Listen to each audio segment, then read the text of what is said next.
We're here at the dairy event.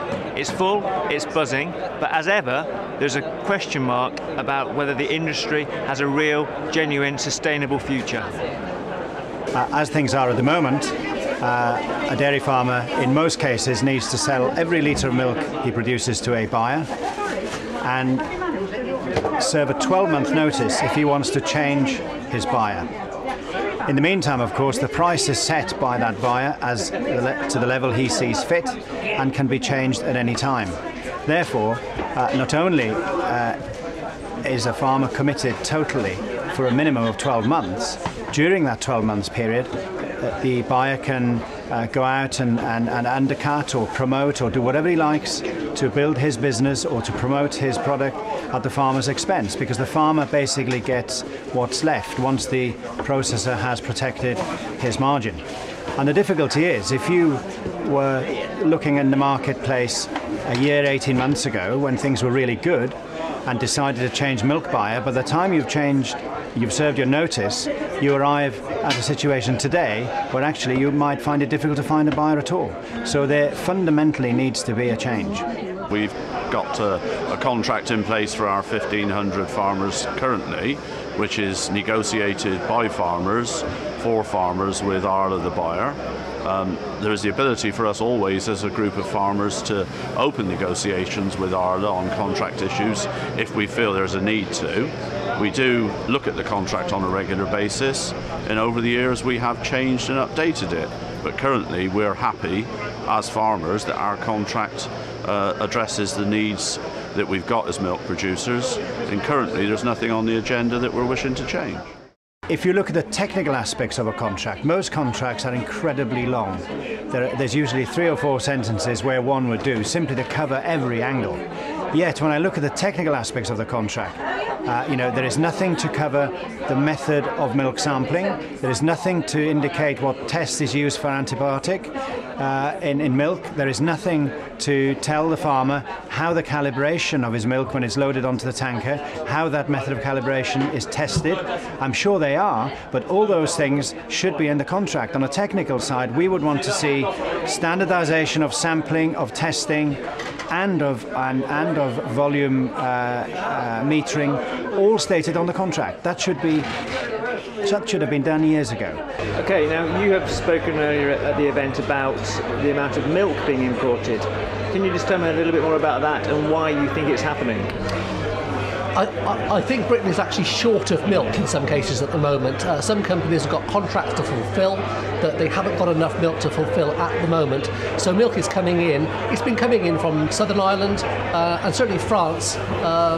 But the crazy situation is they're buying milk in France and paying more money for the milk in France than they're paying for milk in Britain because they're short of milk. Who is buying the milk and how much do you think is coming in? I only know the people who are hauling it. I don't know where it's ending up. So I can't tell you that, but I know that there's an awful lot of lorries coming across the channel at the moment with milk to fulfil contracts that the companies don't have enough milk to fulfil that's been produced in Britain. And how much do you think is coming in? You quoted 1 million litres a day yesterday. That's the best estimate we've got, yes. Yeah. But I think if you take it into a bigger context and you put the total imports, 1 million litres a day is nothing compared to the imports that are coming in.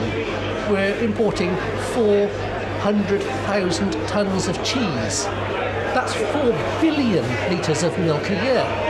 So if you put it into context, the bit of milk that's coming in liquid is nothing. We do not import liquid milk, never have done, never will do. In our market, it just would not work to import liquid milk, it wouldn't be viable. Are you aware of it as an industry trend? The only imports I'm aware of is imports of cheese. There's been a lot of talk at the dairy event about the future of the dairy industry and its overall state of health. How do you see things? I see the dairy industry on a little bit of a precipice at the moment. We have lost 4 pence per litre in the past 12 months, which is obviously devastating to the industry. If there's a demand for British produced milk, long term, and we can actually increase our production back to the 1.5 billion litres that we have dropped due to the lower milk prices, we could have a very, very good future. But that is the big crux of whether it's going to be successful for the future or not, is the effect on milk price now, and whether the processors and retailers want to secure that milk by guaranteeing a price that will guarantee farmers a return to be able to produce it. Pat, there's been a lot of talk at the dairy event, as there always is, about the state of the industry, some slightly doom-laden predictions from the farming sector. How do you see things? Okay, I certainly don't see doom in that respect. What I detect is a kind of fragility of confidence, if I can describe it that way, where we've seen milk prices come off their peaks, and some people have seen significant price reductions. And I think the speed and amount that the speed with which it's reduced and the amount it's reduced has actually just led to fragility of confidence, where there was some optimism and some confidence 18 months ago that the industry was enjoying after another period of a tough time. And I think there's this the mood I detect at the event is kind of, what is the future really? Give us some long-term hope rather than what's actually happening today. And can you do that? Well, I think I'm increasingly talking about a 5-year view on British dairy farming rather than any individual year. And so if you have a 5-year view, then I think we will see prices back to where they had last year. And I think we could even see prices a little bit lower than they are now. But I'm not sure which year they'll be low and which year they'll be high. But over that 5-year period, I think we've got to get used to that sort of cycle.